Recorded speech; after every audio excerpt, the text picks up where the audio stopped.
پاکستان تحریک انصاف کے وفد کی چیف جسٹس آف پاکستان سے جو ملاقات ہوئی اس میں نکات اٹھائے گئے کہ عمران خان کے خلاف کیسز کیوں نہیں لگتے، جن کی ضمانتیں ڈیو ہیں ان کی ضمانتوں کا معاملہ کیوں نہیں عدالتوں میں لگتا۔ تو آج ایک آرٹیکل کے اندر بابر روان صاحب نے اس کا ذکر بھی کیا کہ چیف جسٹس صاحب نے رجسٹرار کو بلا کر کہا کہ ان کیسز کو لگایا جائے۔ آج ایک انٹرسٹنگ ڈیولپمنٹ یہ ہے ابھی سے تھوڑی دیر پہلے کہ پاکستان تحریک انصاف کی جانب سے ہی عمران خان نے 9 مئی کے واقعات کے حوالے سے جوڈیشل کمیشن بنانے کا جو مطالبہ کر رکھا تھا اور اس کے لیے انہوں نے چیف جسٹس کو خط بھی لکھا تھا، اس کے لیے ایک تو بانی پی ٹی آئی کی 9 مئی واقعات کی جوڈیشل انکوائری کی درخواست وہ 28 فروری کو لگ گئی ہے، جسٹس امین الدین کی سربراہی میں جو آئینی بینچ ہے اس کی سماعت کرے گا۔ اسی طریقے سے پاکستان تحریک انصاف کے رہنماؤں اور کارکنوں کے خلاف انتقامی کارروائیوں کی تحقیقات کے لیے جو درخواست ہے وہ مقرر ہو گئی ہے، اور شیر افضل مروہ صاحب نے الیکشن کمیشن کی تشکیل کو کالعدم قرار دینے کی جو درخواست کر رکھی تھی وہ بھی سماعت کے لیے مقرر ہوگی۔ 28 تاریخ کو یہ آئینی بینچ ان تینوں کیسز کی سماعت کرے گا۔ یہ اچھی ایک پاکستان تحریک انصاف کے حوالے سے دیکھیں تو ایک پازیٹیو ڈیولپمنٹ انہیں نظر آئے گی۔ سیاسی اعتبار سے وہ جس چیزوں کا طویل عرصے سے مطالبہ کر رہے تھے، کم و بیش 9 مئی کے واقعات کو تو اب گزرے ہوئے بھی اتنا زمانہ گزر گیا تو اس کے اوپر پیش رفت ہو جانا ان کی اچیومنٹ ہو سکتی ہے اگر وہاں سے ان کو کچھ ریلیف مل جائے، کیونکہ ابھی یہ ہمارے پاس کچھ ایسا تاثر موجود نہیں ہے کہ سپریم کورٹ اس کے اوپر کیا کرے گا، کیس سنے گا، ریجیکٹ کر دے گا، درخواست سنتا ہے تو اس کی نوعیت کیا ہوگی، کیا وہ جو جوڈیشل کمیشن کی تشکیل کا درخواست کر رہے تھے پہلے عمران خان حکومت سے بھی مطالبہ کر رہے تھے، کیا اس کے اوپر پیش رفت ہو سکتی ہے۔ اگر ایسی چیزیں ہوئیں تو پی ٹی آئی کو ہو سکتا ہے کہ سیاسی میدان کے اندر کچھ ریلیف مل جائے، نہ ہوا اگر کیس انہوں نے ریجیکٹ کر دیا تو پھر اس کے اوپر کچھ گنجائش ان کے لیے سیاسی میدان میں پیدا ہونی مشکل ہو جائے گی۔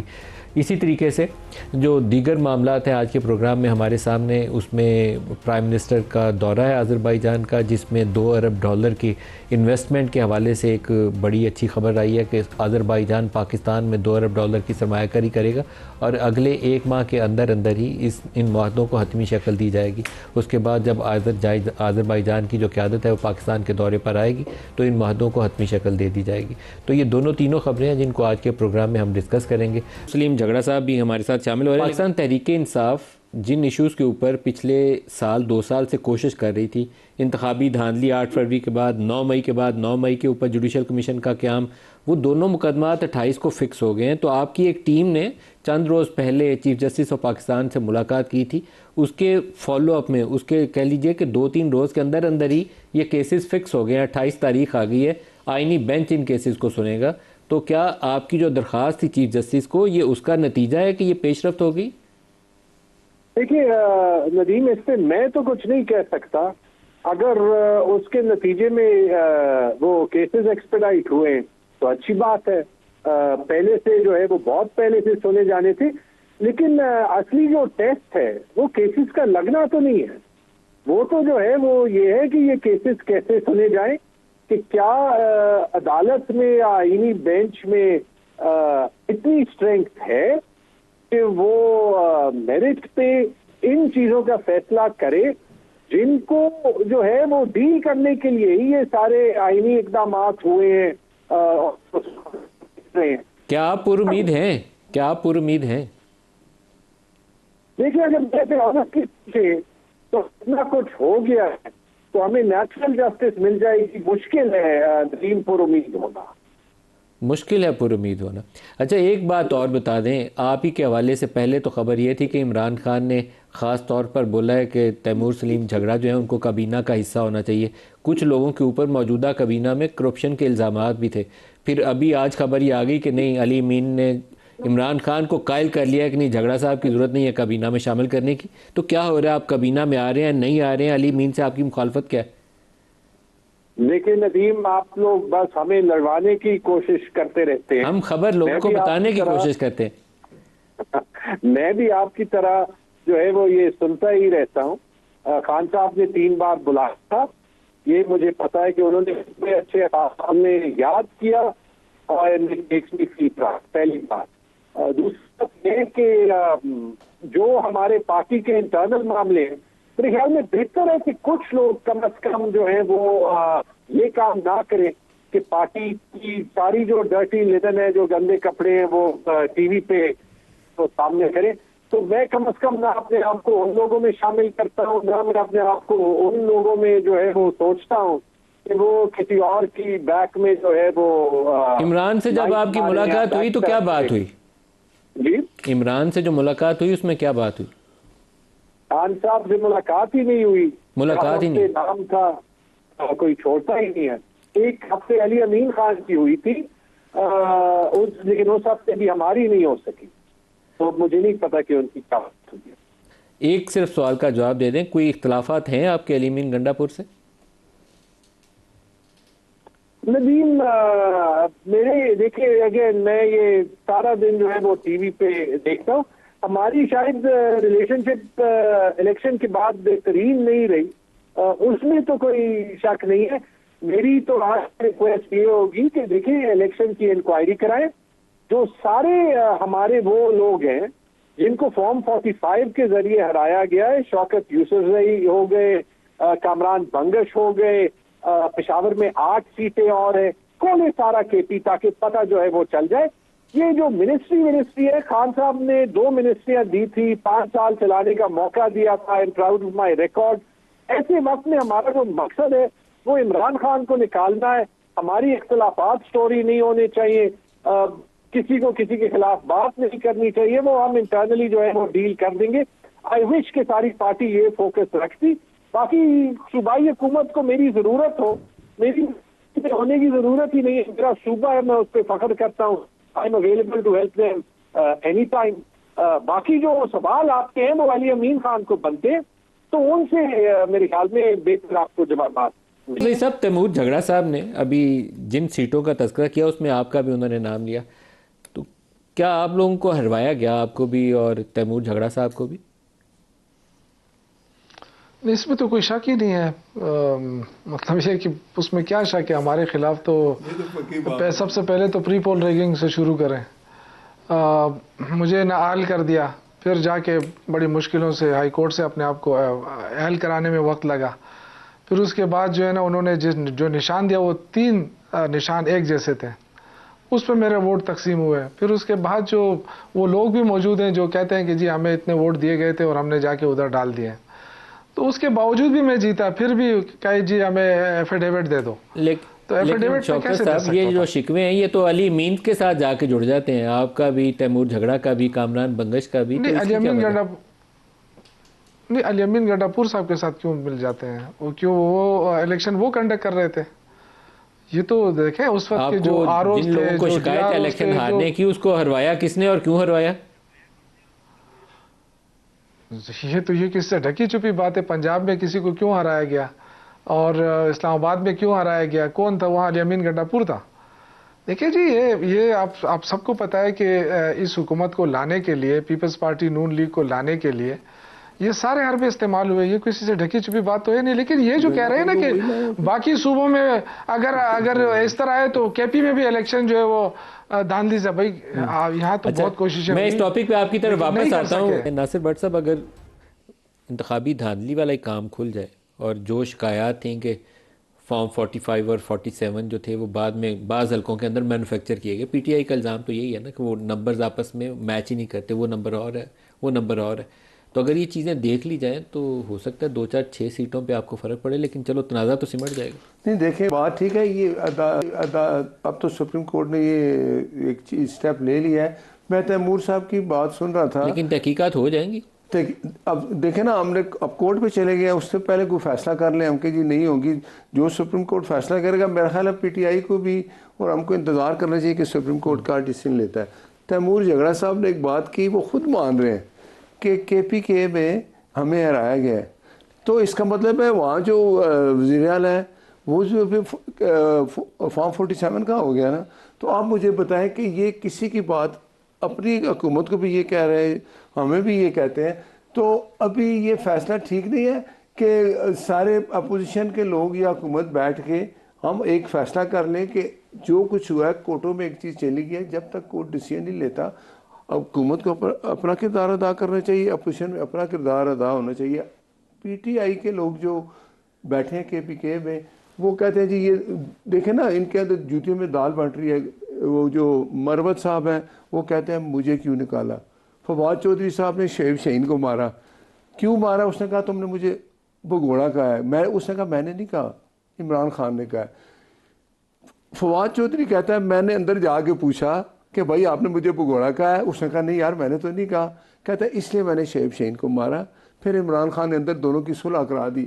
عمران خان یہ سب تماشے دیکھ رہے ہیں, وہ کسی کو یہ نہیں چاہتا کہ وہ کوئی ہیرو بنے, ہے نا. اپنا مروت ایک ورکر ہے, ایم این اے بنا ہے, وہ جو بات کرتا ہے اس کی بات اب کوئی نہیں سنی جاتی.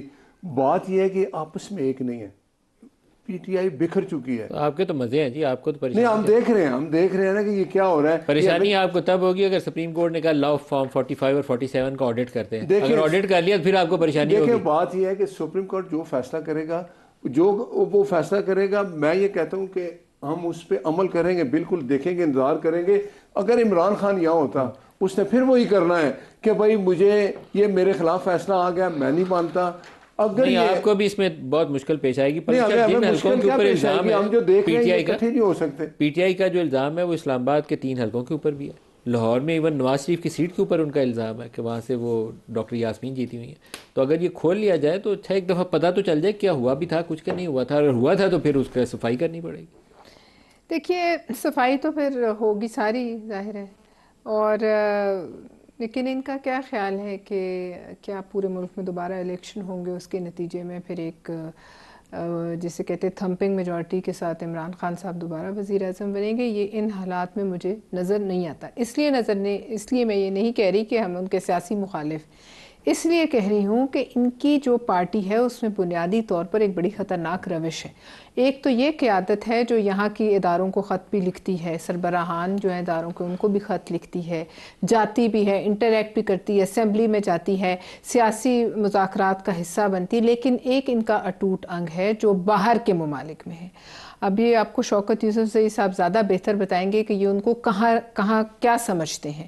وہ جو ان کا ایک اٹوٹ انگ ہے وہ ان کا شرپسند انگ ہے.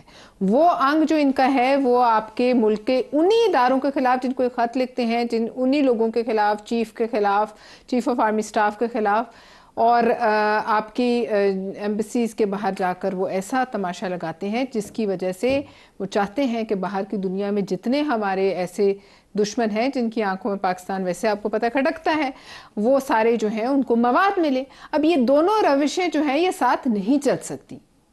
ایک طرف تو آپ اچھے بچے بن جائیں, دوسری طرف آپ جا کر یہ کام شروع کر دیں. شوکت صاحب لہٰذا مجھے نظر نہیں آتا ہے پہلے تو وہ آپ کا جواب ادھورا رہ گیا تھا. کامران بنگش, شوکت یوسفزئی, تیمور جھگڑا, آپ کا خیال یہ ہے کہ آپ کو سازش کر کے وہاں کے پی سے ہروا دیا گیا؟ دیکھیں پہلی بات تو یہ کہ الیمین گنڈاپور کو سی ایم عمران خان نے بنایا ہے, اور الیکشن سے پہلے نہیں بنایا تھا کہ الیکشن سے پہلے وہ سی ایم بن گئے تھے لہٰذا اس نے ہمیں ہرا دیا. وہ الیکشن کے بعد جو رزلٹ آیا اس کے بعد ان کو سی ایم بنایا گیا. تو ہمیں ہرانے والے جو تھے وہی تھے جنہوں نے فیصلہ کیا تھا کہ جی پی ٹی آئی کو پورے ملک سے ہرانا ہے. تو لیکن اللہ تعالیٰ نے کرنا تھا. یہی تو بٹ صاحب آپ سے سوال کر رہے ہیں, بٹ صاحب نے یہی تو آپ سے سوال کیا, انہوں نے کہا آپ کو ہروا دیا اور علی مین کو جتا دیا. یہ کیا کیا انہوں نے؟ نہیں یہ تو اب ان سے پوچھیں نا. دیکھیں ہمیں تو علی امین کو بھی عوام نے ووٹ دیا ہے, ہمیں بھی عوام نے ووٹ دیا تھا, لیکن ظاہر ہے جس نے ہرانا تھا انہوں نے ہرا دیا. اب اس پہ میں کیا یہ نہیں کہہ سکتا کہ جی علی امین نے مجھے ہرایا. کیوں, علی امین کا کیا کام تھا؟ کوئی الیکشن میں علی امین کنڈکٹ کر رہا تھا؟ جو کنڈکٹ کر رہے تھے انہوں نے ہرایا نا, اور اس سے پہلے سلسلہ شروع ہو گیا تھا. جس عطا تارڑ صاحب سے آپ کی بات ہوئی ابھی, تو گورنر جو ان کا, میری بہن بیٹی ان کی پارٹی کا گورنر ہے پنجاب کا, اس نے کیا کہا ہے کہ یہ فارم 47 کا ایم این اے ہے, یہ جعلی ایم این اے ہے. یہ خود انہوں نے کہا ہے. سرجیل میمن نے کیا کہا ہے. یہ ساری باتیں, اور یہ جو ہے نا یہ کہتے ہیں یہ پی ٹی آئی جو بکھر گئی ہے, تو کرا لینا جلسہ کی اجازت دے دیں آپ وہاں پہ لاہور کے اندر مینار پاکستان پہ جلسے کی اجازت دے دیں, آپ کو پتہ چل جائے گا. اگر ہم بکھر گئے ہیں تو آپ کو خوش ہونا چاہیے. آپ جلسے کا تذکرہ کر رہی ہیں, سوابی کے اندر آپ نے جلسہ کرتے ہوئے اپنے گھر کے اندر ہی لڑائی آپس میں لڑ رہی ہے. سوابی کے اندر دیکھیں ہم اگر پورا کیپی بھی نکال لینا تو یہ تب بھی یہی کہیں گے کہ جی یہ تو کوئی لوگ ہی نہیں نکلے, کیونکہ یہ تو ان کا اپنا صوبہ ہے. میں یہ کہہ رہا ہوں, چیلنج کرتا ہوں, لاہور میں ہمیں جگہ دیں, لاہور میں مینار پاکستان میں آپ ہمیں اجازت دیں, ہم آپ کو جلسہ کر کے دکھائیں. اور پھر یہ کہنا کہ جی ان کا ووٹ بینک نہیں رہے گا. 8 فروری کو آپ نے دیکھا نہیں تھا؟ 8 فروری سے زیادہ, اس سے پہلے جو مظالم ہوئے, جو جبر ہوا جو ورکروں کے ساتھ, اس سے زیادہ جبر تو نہیں ہو سکتا. کہ نہیں آپ کوئی اور ارادہ رکھتے ہیں کہ اگلے الیکشن میں اس سے زیادہ جبر ہوگا, وہ بھی ہم دیکھ لیں گے. لیکن جبر ہونے کے بعد تب بھی لوگوں نے ووٹ عمران خان کو دیا ہے. آپ کچھ بھی کر لیں, آپ کا تو دیکھیں آپ نے کی تو ذکر کیا کہ پارٹی جو بھی آپ کے ختم ہو اندر رہی کچھ ہے. ایلیمنٹ ہے پاکستان سے باہر جو پاکستان کے مخالف پروپیگنڈے میں وہ شامل ہیں, کیا اس کے اوپر بھی کچھ رائے دیں گے آپ؟ نہیں دیکھیں میں آپ کو ایک بات بتاؤں, جو لوگ پاکستان کے حالات سے متنفر ہیں, جو یہاں کی مہنگائی سے تنگ ہے, جو یہاں کے امن و امان سے تنگ ہے, جو گورننس سے تنگ ہے, وہ لوگ وہاں سے اگر کچھ کر رہے ہیں تو ان کی اپنی مرضی ہے. یہ کہنا کہ جی اداروں کے خلاف ہمارے لوگ لگے ہیں, میں اس کو کیٹیگوریکلی ڈینائی کرتا ہوں. دیکھیں اگر آپ فوج کی بات کرتے ہیں تو آپ فوج کا ہم احترام کرتے ہیں. عمران خان کہتا ہے یہ میری فوج ہے, یہ تو پروپیگنڈا, یہ تو یہ خود اس لیے کر رہے ہیں کہ اسی میں تو ان کے مزے ہیں. یہ کہتے ہیں کہ فوج اور پی ٹی آئی لڑتی رہے. کوئی طریقہ ایسا تلاش کیا جائے کہ فوج کو کہے کہ جی یہ تو آپ کے خلاف ہے. ہمیں بتایا جائے کہ ہم نے ایز اے ادارہ تو ہم نے کبھی فوج کو ٹارگٹ نہیں کیا ہے, ایز اے ادارہ کبھی بھی ہم فوج کے خلاف نہیں گئے. باقی کیا یہ لوگ جو وزیر دفاع کے بیانات آپ کیوں نہیں چلاتے ہیں؟ نواز شریف اور مریم کے بی بی کے بیانات کیوں نہیں چلاتے ہیں؟ جو فوج کے خلاف وہ بیانات دیتے تھے ان کو آج صاحب سب کو پارسا بنا دیا گیا ہے, ان کے سارے گناہ معاف. تو جو لوگ اصل میں خلاف تھے ان کو ٹارگٹ کیا جانا چاہیے. ہم تو ایز اے پارٹی کہہ رہے ہیں کہ فوج ہماری فوج ہے. جو قربانیاں دے رہے ہیں دہشت گردی کے خلاف جب وہ ان کو نعرہ کون لگایا کرتے کرتے تھے مجھے کیوں نکالا. شوکت صاحب, اب جو سپریم کورٹ نے کیسز ٹیک اپ کیے ہیں یہ ایک بڑی پیش رفت ہے. اگر اس کے اوپر تھوڑی بھی گنجائش سیاسی طور پر پیدا ہو جائے تو آپ اسے اپنی ایک پولیٹیکل مائلیج کے طور پر پریزنٹ کر سکتے ہیں کہ ہم نے یہ دعویٰ کیا تھا, یہ دیکھیں سپریم کورٹ میں یہ چیزیں سامنے آ گئی ہیں. لیکن اس کے لیے شرط یہ ہے کہ سپریم کورٹ سنے, کھول لے فارم 45 اور 47 کا آڈٹ کرے. Audit is required. آڈٹ کا کر سکتی ہے سپریم کورٹ یا نہیں کر سکتی؟ دیکھیں اگر ملک کو بچانا ہے نا ملک صاحب, اور ملک کو آگے لے جانا ہے تو یہ چیزیں کرنی پڑے گی. اس پہ مٹی پاؤ والا کام نہیں ہو سکتا ہے. یہ بہت بڑا جرم ہوا ہے. ملک بچے گا انشاءاللہ, آگے بھی جائے گا. صرف کرتے نظام درست کرنے کے لیے کچھ صحیح اقدامات کرنے چاہیے ہمیں, اس میں کوئی حرج نہیں ہے. چاہے وہ 45 47 آپ کے دیکھیں نا, آپ ترقی کے دعوے آپ کے ہو رہے ہیں, آپ کے دیکھیں نا, آپ ملک کی ترقی کے دعوے کر رہے ہیں. 187 ٹیکسٹائل ملیں پنجاب میں بند ہو گئی. کوئی انویسٹمنٹ, یہ جو کہہ رہے ہیں کہ جی انویسٹمنٹ, یہ سارے آپ کو پتہ ہے یہ معاہدے ہوتے ہیں زبانی کلامی, پھر ریٹرن, یہ کرتے کرتے پھر آخر میں جا کے کیا سپریم کورٹ کیسز سن سکتی ہے فارم 45 اور 47 کے یا نہیں سنے گی؟ آپ کا کیا خیال ہے؟ یہ اللہ کرے کہ ان میں ہمت آئے اور وہ سنیں, اللہ کرے کہ ہو جائے. لیکن میں کیا کہہ سکتا ہوں, آپ کو پتہ ہے کہ سپریم کورٹ کے اندر جتنی وہ ہو رہی ہے, یہ میرا جج ہے, یہ تیرا جج ہے, تو یہ میرا تیرا جج جو بنے رہے ہیں نا